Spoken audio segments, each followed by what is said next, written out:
করে চলবো।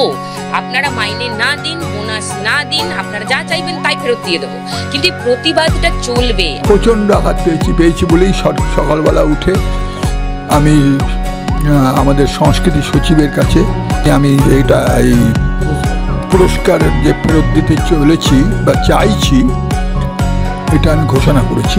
আমাদের মধ্যে রাগ তৈরি হয়েছে, ক্ষোভ তৈরি হয়েছে, তো শেষ পর্যন্ত সিদ্ধান্তটা নিলাম যে আমি এই পুরস্কারটা আমি ফেরত দিয়ে দেবো। আরজিকর কাণ্ডের প্রতিবাদীদের কটাক্ষ করতে গিয়ে রবিবার সরকারি পুরস্কার ফেরত দেওয়ার প্রসঙ্গ তুলেছিলেন তৃণমূল বিধায়ক কাঞ্চন মল্লিক। আচ্ছা, ধরুন যারা বলছেন এই আমাদের নেগেটিভ চারিদিক থেকে, তারা যারা সরকারি পুরস্কার বা ইত্যাদি নিয়েছিলেন তারা ফেরত দেবেন, বলুন ফেরত দিয়ে দিচ্ছে। আর এই আবহে একে একে সরকারি পুরস্কার ফেরাতে শুরু করলেন শিল্পীরা। রাজ্য সরকারের বিশেষ চলচ্চিত্র পুরস্কার ফেরানোর সিদ্ধান্ত নিলেন জাতীয় পুরস্কার প্রাপ্ত অভিনেত্রী সুদীপ্তা চক্রবর্তী। তথ্য সংস্কৃতি দপ্তরকে ইমেল করেও সে কথা জানিয়ে দিয়েছেন তিনি।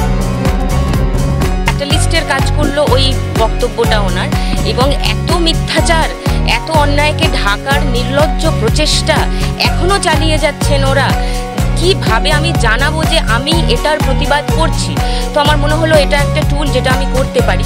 হ্যাঁ, সম্মান আবার নিশ্চয়ই পাবো। আমার জন্য, আমার শিরদাঁড়াটা সোজা রাখার জন্য, বাবা মার কাছ থেকে যা শিখেছি সেটা রিইনফোর্স করার জন্য।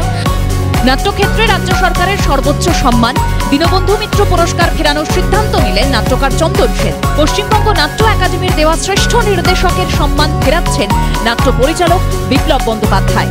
আমার বাবা 40 বছর ধরে সরকারি ডাক্তারখানায় ডাক্তার ছিলেন।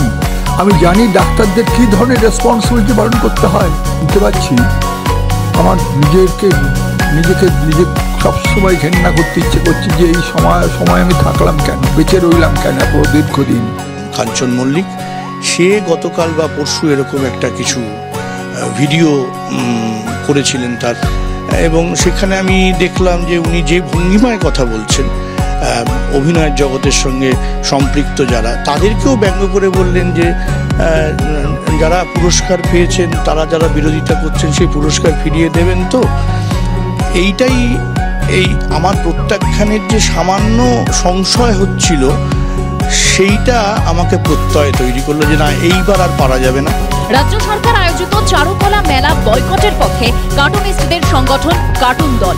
নভেম্বর মাসে রাজ্য সরকারের উদ্যোগে চারুকলা মেলা হওয়ার কথা, তার জন্য আবেদনপত্র জমা নেওয়ার কাজ ইতিমধ্যেই শুরু হয়েছে, কিন্তু আবেদনপত্র জমা দিচ্ছে না কার্টুন দল।